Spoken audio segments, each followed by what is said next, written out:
Fire podcast, episode number 1. I am Sequoia Raven Moon. I will in general be having other people join me on this podcast to share their stories. But for episode 1, I wanted to begin with sharing mine. Thank you for tuning in to the Ring of Fire podcast. Please be sure to like this video and subscribe to the channel. This is the first podcast in a series, and your subscription would be helpful. Also, share this with anyone who you think may benefit from this content. Let's go ahead and get into this first episode. So my story begins here on this channel with Sacred Fire Dance. Sacred Fire Dance was not always called Sacred Fire Dance. It's had many renditions of Sacred Fire Dance. But let's back way up. Let me take you back though to the seed moment. There was a point in my life where I was working jobs, right? I had actually a good job and I was making decent money. I was working for a fiber optic company and I had moved to California from Oregon. Working at this fiber optic company, I remember sitting in my cubicle one day and feeling like there had to be more to life. This couldn't be all it was. I felt like I had some gifts and talents that were not being put to use at the job I was doing. It didn't challenge me at all. It gave me security, so I was comfortable at the position. And I remember having this feeling and this deep commitment come forward that I wanted to commit and find something that I loved doing. At the time, I had had a long yoga practice. I was in my 20s at this time, but I'd already been practicing yoga for a long time. At first, my thought was, I'll become a yoga teacher. I went through a yoga intensive, which was really amazing and made my yoga practice much deeper.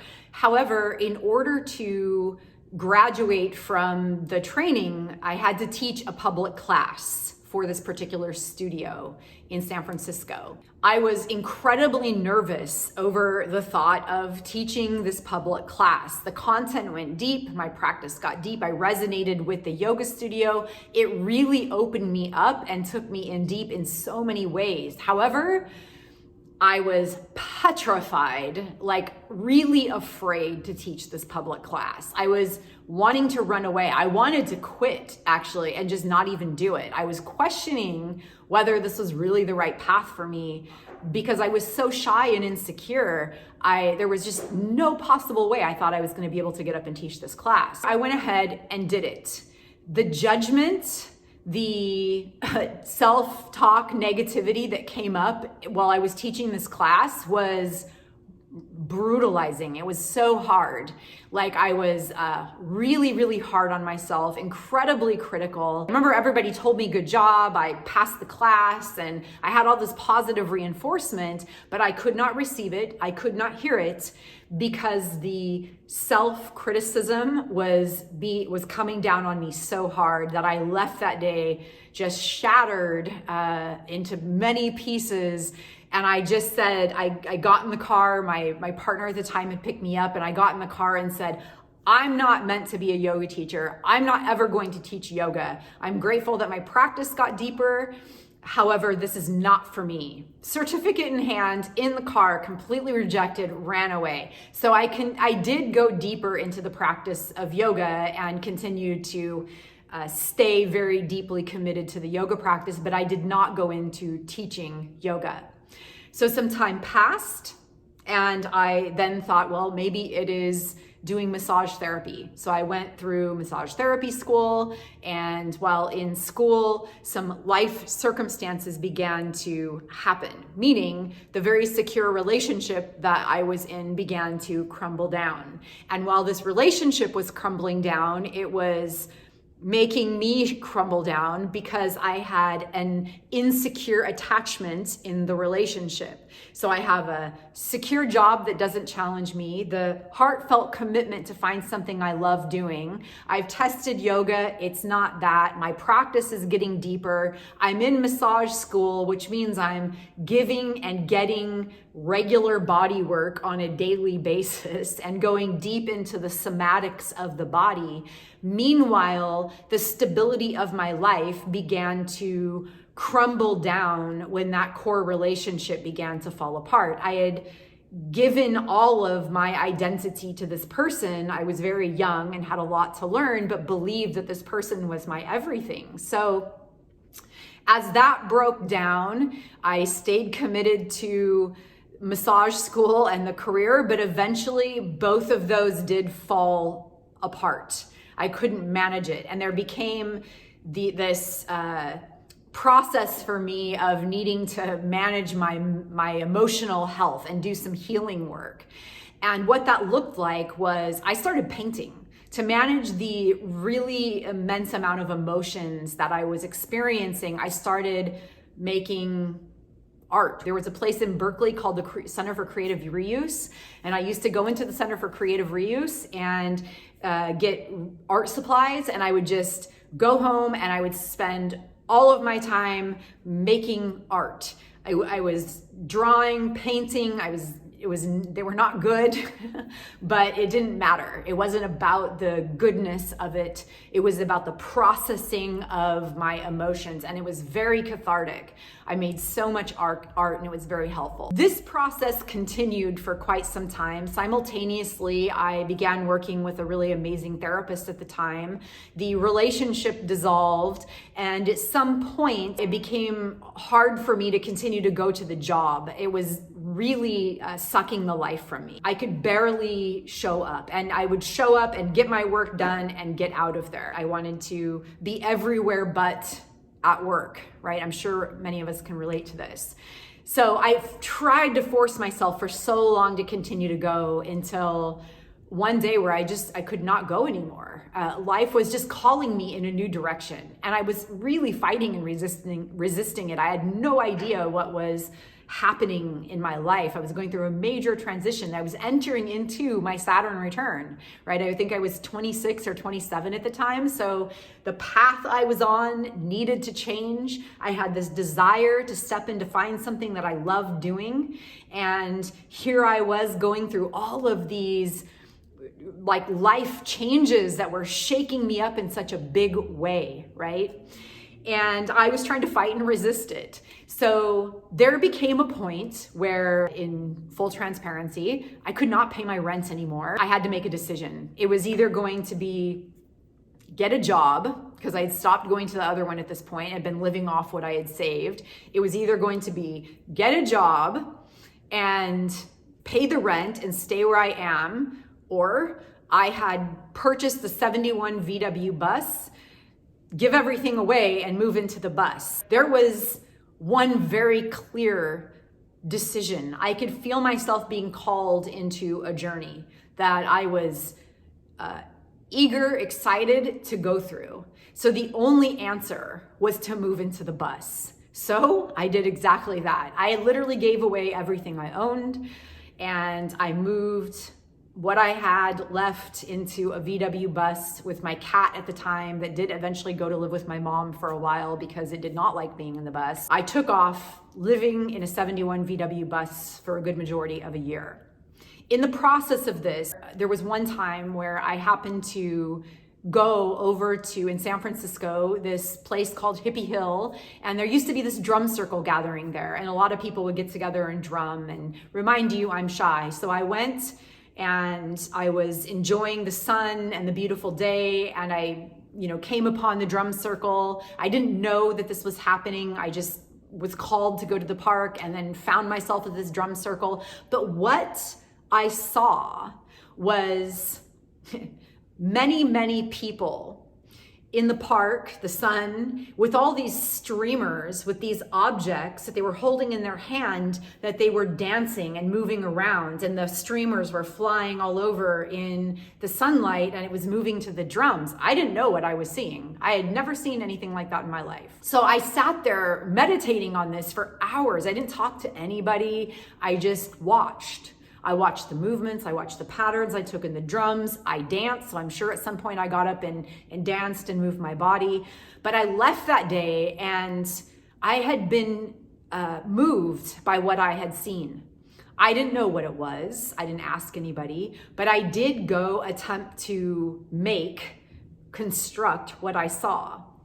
So I got a bag of lentils. I got a little pouch of fabric, and I tried to mimic what I saw with the streamers, and I got a dog chain and a grommet, and I took the grommet and the lentils and sewed the lentils into a plastic bag inside the fabric and cut the tails up in a decorative pattern and hooked it all in and pushed the grommet through and then hooked that into the dog chain, and voila, I had what I had seen.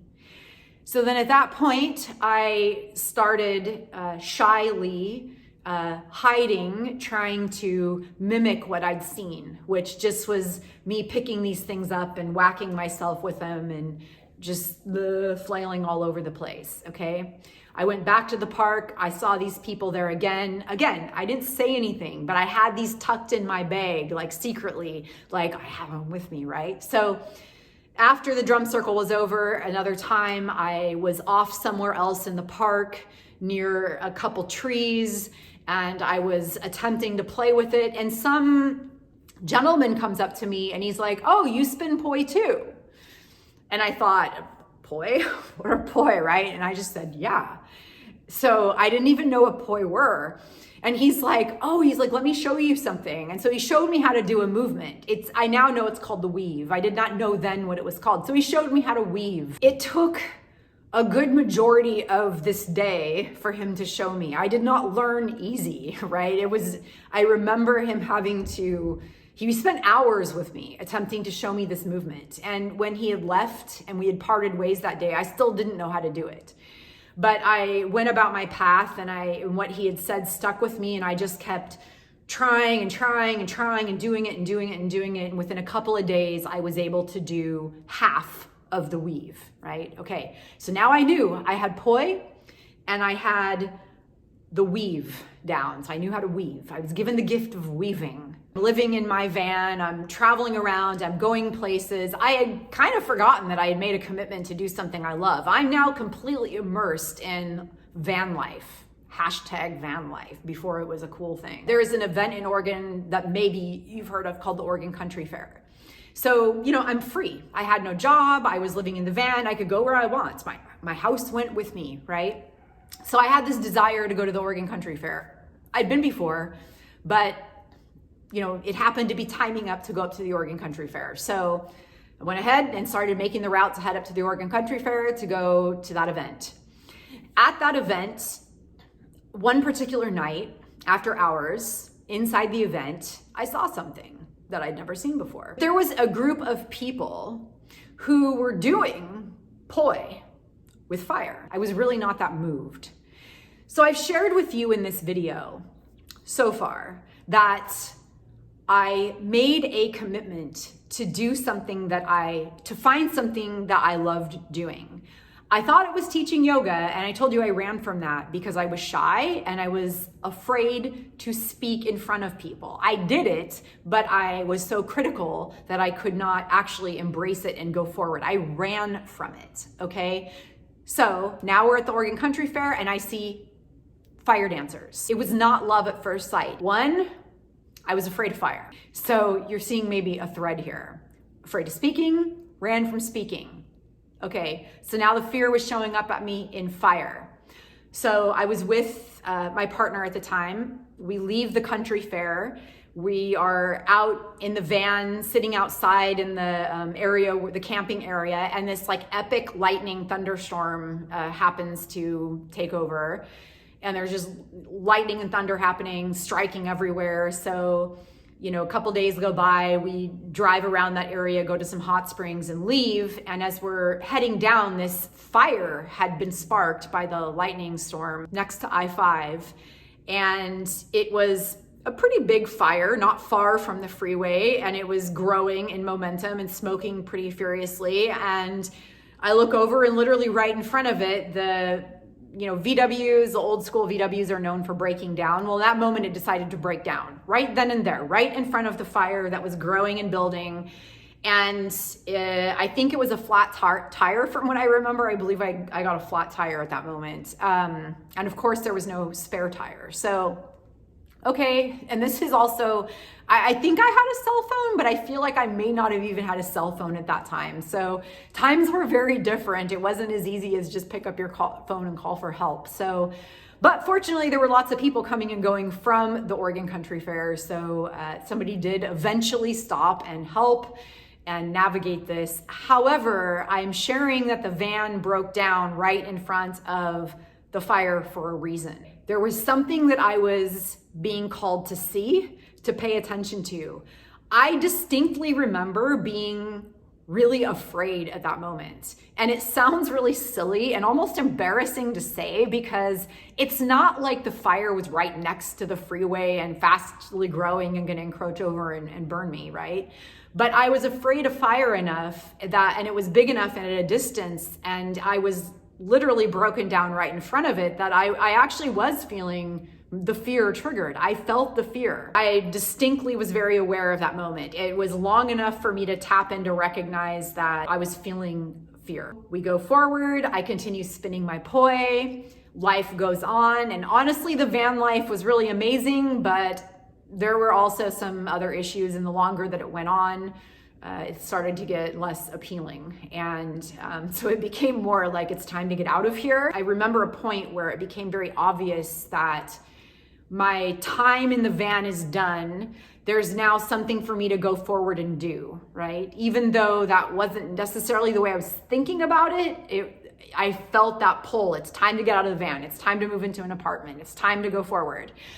So that happens, right? It wasn't that simple. It took some effort to get to the point of actually finding a place to live and getting into a place, especially when you've been living in a van without a job for the good majority of a year. This called me to move to another city, right? So I was in the Bay Area, and I ended up finding myself moving to where I have been living in Sacramento, a different part of California. And something interesting happened. I can't tell you exactly how this came upon me, but it became very clear. Like, there was this one day where I found myself, like, I've been practicing the poi, right? Zero desire to do any fire. I've been going to this drum circle and spinning my poi and spinning my poi. And I'd started doing art showings here in the area and also dancing. There was a day, however, not long after moving here, where I had this just random, super strong urge to connect with somebody and begin to attempt and work and practice with fire. So it kind of caught me by surprise, because I thought, wait, what? Did I just think I want to do this with fire? It was a very visceral, strong, like, push, call, like, it came out of me, like, reach out and find somebody else who fire dances here in this area. Okay. And there was someone I was aware of in the Bay Area who had been connected with the fire dancing world in the Bay Area.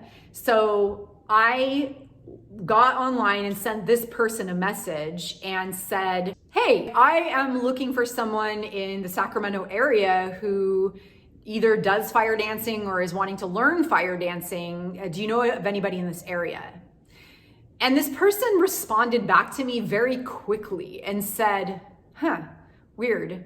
I'd like you to meet this person, because she too just reached out to me and asked the same question. And she said, Sequoia, meet Alex.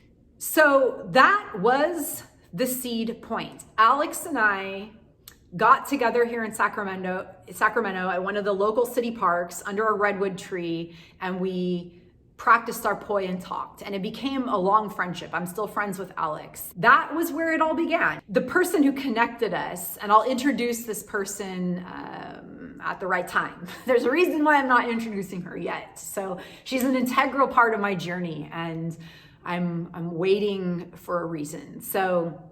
But she, I said I'd been going to a drum circle and spinning the poi without fire, and Alex and I had been meeting up at this drum circle, and Alex and I had been belly dancing together and doing collaborative art shows and whatnot. And so There was a point at one of these drum circles where the person that connected Alex and I, her and her then partner, were there, and they lit their props with fire, which, at the time I was enjoying watching people do fire. By this moment in time, I just wasn't feeling like, I was fully ready exactly.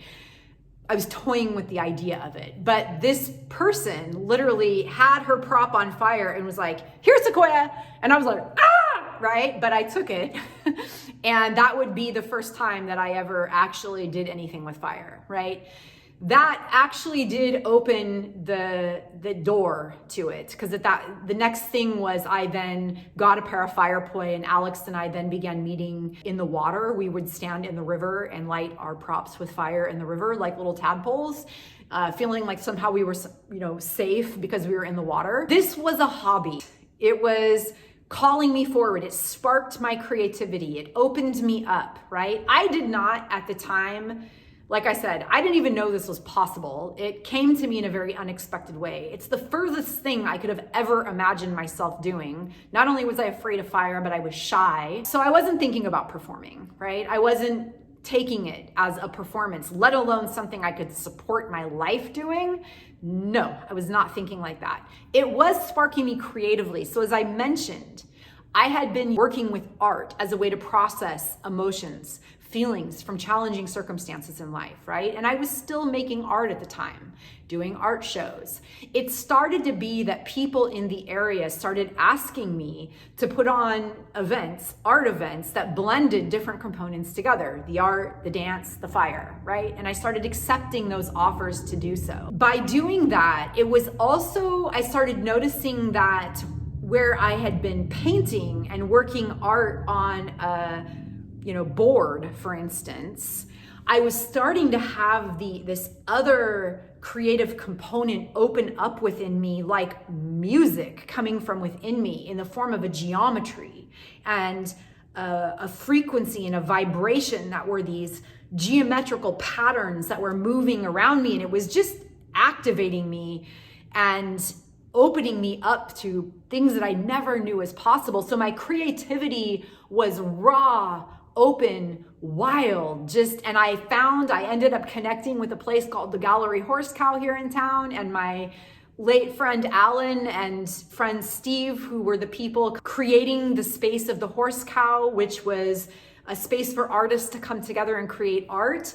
And it was like I was given a space without any expectations or any rules to create. It was like, here's a stage, here's a space, here's an event, what can you create? And I could not, the ideas and the creations were coming at me so fast. I was like writing them down, I was trying to create them, I was trying to contain them, but it was coming through me so fast, I could not even keep up with it, right? So I just began dancing and performing and creating and connecting, and it was choreographies, and it was themes, and it was outfits, and it was ideas, and it was stories, and it was all just coming through me. And meanwhile, like events and galleries and places were all coming and showing up and saying, "Come here, come here, come here, come here, come here." And I was like, yes, yes, yes, yes, I've got this for that, this for that. I was just following it. This momentum continued. And then people started asking me to learn, to teach them. And then I found myself just very simply easing into the language and the comfort level of being able to guide people with poi and fire dance and safety. It just happened. I didn't feel triggered like I had when I tried to teach the yoga class. I was able to teach these classes, and I was very inspired by it. So, the group was forming, the visions were growing, I was getting the opportunities. It was just the momentum was unfolding. In the process of it, I did actually decide to go start teaching yoga, and found that I had completely overcome my inability to teach a class. I had went and auditioned at a couple studios in town, and sure, I felt uncomfortable, sure, I felt unprepared, sure, there was the critical hard comments afterwards, but it wasn't the same as it had been before. I kind of had this attitude of like, if it is, it will be, and if not, oh well, right? And I didn't actually think I was going to get hired, but I did. And so I ended up then also teaching yoga classes at the same time I was embracing this teaching component with fire dancing and with poi. And then the big shows started coming in. People started asking me, how much does it cost to hire your group to come perform? And I thought, like, gosh, right? So then it started challenging the value component and the self-worth. So there's a reason I'm telling this story as episode 1, okay? And I'm gonna kind of jump forward because there's so many different threads I could weave through here and pull in. But I want to create this foundation here for this podcast, which is inspiring and giving people the belief, the understanding, the confidence that you can live a life beyond your wildest dreams. It doesn't have to be impossible. It's actually really possible. And I resisted it and fought against it. And yes, I had to confront my self-worth. Yes, I had to confront my lack of value or my value structure. Yes, I had to confront my fears of public speaking and of fire and of being in front of people and performing. I had to do all of that. I had to show up, right? The creativity and the passion was calling me forward, however. And by doing it, opportunity was showing up without trying, right? I was just simply doing the healing work and being willing to overcome those fears and to step out in a way that I had never stepped out before. It doesn't mean that it took it away. No, all the judgment, all the criticism, all of that self stuff was still there, right? But by doing it, I was working on it. Fast forward through all of this. This took off to the point of having so many shows that I actually didn't even have the time to teach anymore. I had to give up, reframe. I got to give up teaching yoga because I was given an opportunity to go perform in Japan once, then twice, then 3 times. I could never have imagined having been given an opportunity to perform in Japan once, let alone 3 times. To me, that was the peak of the all peaks. That's why I say live a life beyond your wildest dreams. This was so far beyond my wildest dream and what I thought was possible.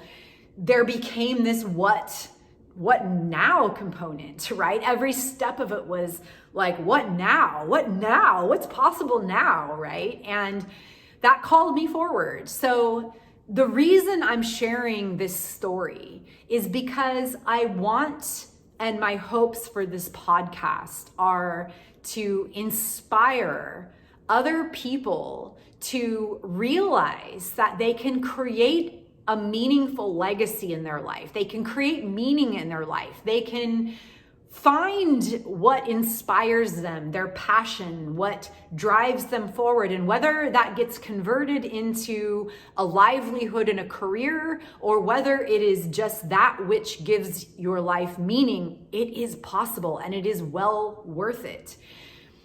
And it doesn't have to be creative. However, the premise of this is going to be creatively inspired. And my intention here is to be calling into the space some of the really amazing creative people that I have worked with along this journey. So, and introducing you to the people, the fire dancers that I've worked with, the artists that I've worked with, and giving them a platform to share their story, just like I have shared my story. So Sacred Fire Dance was Obsidian Butterfly, was the Temple of Enchanted Fire.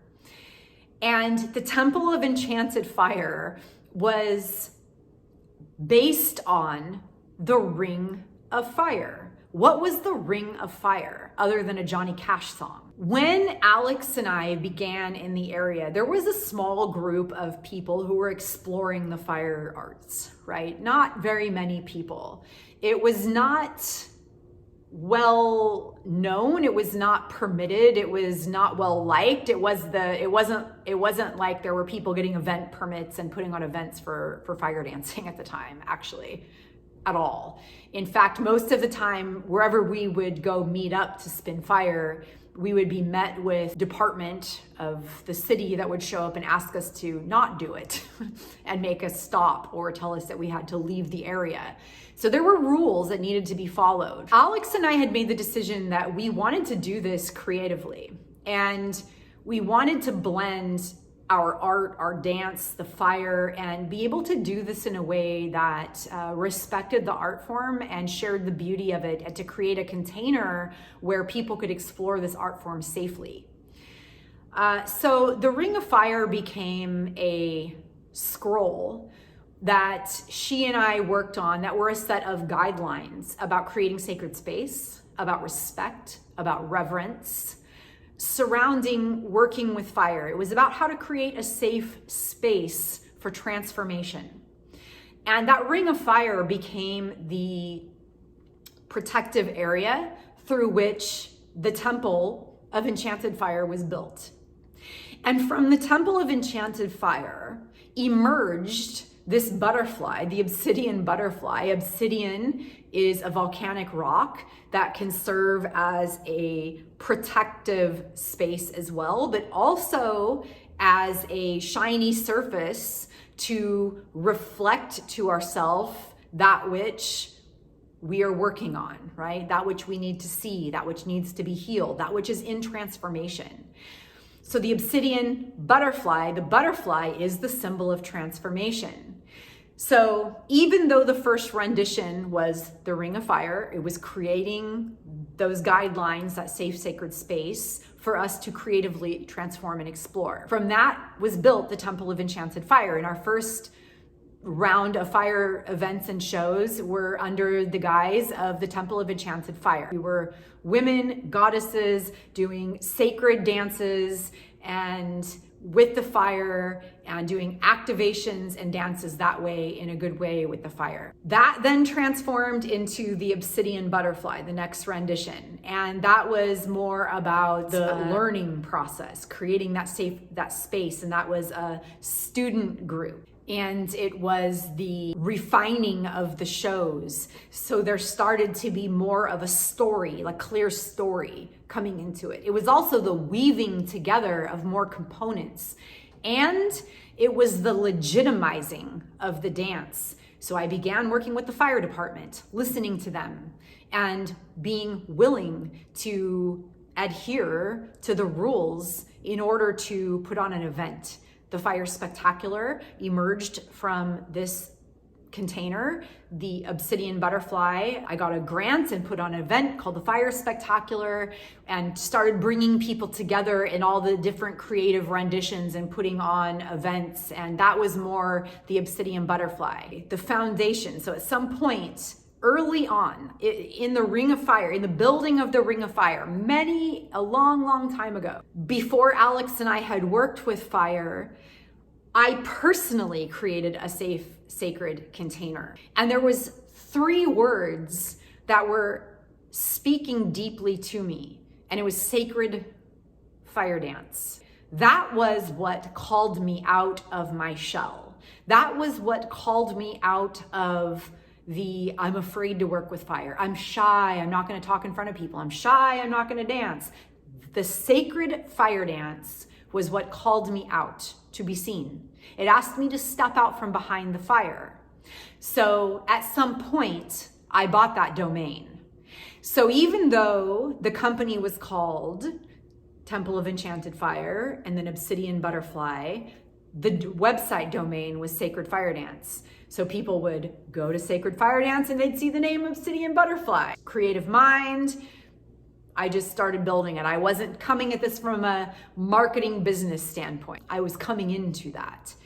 So eventually there was a point where I decided to merge it all together and let it just all be Sacred Fire Dance. And that is the channel you're on, Sacred Fire Dance Company. This channel is built on the foundation of all that I have just shared with you. The reason I have shared this with you is to give you an example of what it's like to set a seed intention. I want to find something I love doing and to follow that seed intention, even through forgetting about it. And then one day you'll find that in your heart, you actually found it. You found something you loved doing. And not only did you find something you loved doing, but it took you on the most amazing journey that you could never have planned and charted, from sitting down and saying, I'm going to do this. This is my plan. Here's what it's going to look like. Here's its name. Here's who I'm talking to. Not at all. Got it? It's that seed intention. So here today, as I bring this first episode to a close and begin to take you on a journey through creative inspiration, I'm going to ask you to tune in. What's your seed intention? What is speaking to you in your life?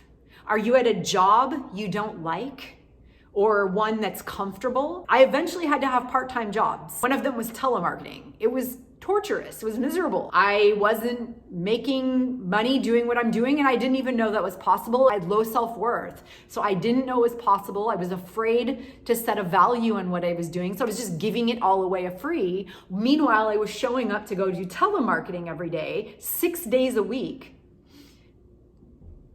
And then 4 hours, 6 days a week, but I could not wait to get out of there to go create shows and offer shows and give it all away for free, right? That all had to be reconciled. So I'm asking you to check in. If you're watching this podcast, I'm asking you to check in at this moment as I get ready to take you on a journey over the next however long this podcast series goes for. Where are you at? Is it a relationship?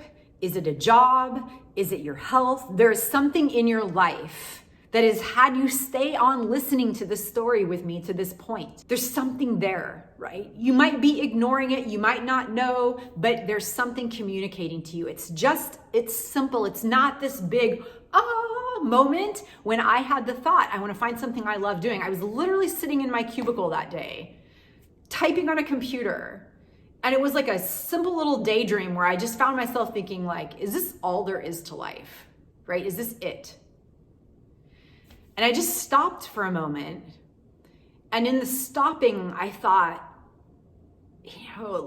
is this all I'm good at, is to be an administrative assistant for a fiber optic company? Is this it? Like, is this what I'm destined to be, right? Is this me? Are my skills, is the best of me being used here? Am I making an impact? Am I happy? No, I wasn't. So in that short little pause, it didn't even take 5 minutes of just stopping. I instead of going, oh, I'm not happy, I'm miserable. No, I just said, okay, well, what am I going to do, right? So I was like, you know what? This is that point in my life where I'm gonna find something I love doing. And that was it. And from that point, it was an exploration journey. It was about self-discovery. It was a long self-discovery process, right? And that's what I'm inviting you on, is a self-discovery process, creatively done. One that is called forward from within you, listening to that simple, little, subtle message. It's that point where one day you're doing the dishes, you're brushing your teeth, you're driving in your car, and this little teeny thought, feeling, sense just happens to surface. And rather than brushing it away or judging it, you just pause and say, what is this, right? That is the spark. That's it. And that's what I'm calling you, inviting you to listen into. So, thank you so much for listening to this part of the story. At this point, I am going to bring this to a close, let you reflect on this story. And in the coming videos, I'm going to invite people on to this platform to share their story, their creative journey about their lives, in hopes that it inspires you creatively to live a life beyond your wildest dreams. It sounds fantastic. It sounds amazing. It sounds like fluffy language. And quite honestly, It's actually really possible. It lives beyond what you think is possible. It may feel like the impossible goal, the impossible dream. In fact, it might not even be something you're aware of. Just like for me, I'd never even heard of fire dancing. I didn't even know that was a thing. I had to discover it. I had to come into it. And maybe that is for you too. Maybe you don't think you're creative. Maybe you don't think there's more. Maybe you don't think you can. Maybe you don't think you have a choice. Beyond what you think is possible or not lives untapped potential. And this is what I invite you to explore, is your untapped potential. It doesn't have to take a lot of effort. It doesn't have to take as long as it took for me. It doesn't have to be this big, long, frustrating journey. It can simply be that thread you tug on. And that eventually you're learning how to weave. And then you become a weaver. And one day you realize, I'm living my best life.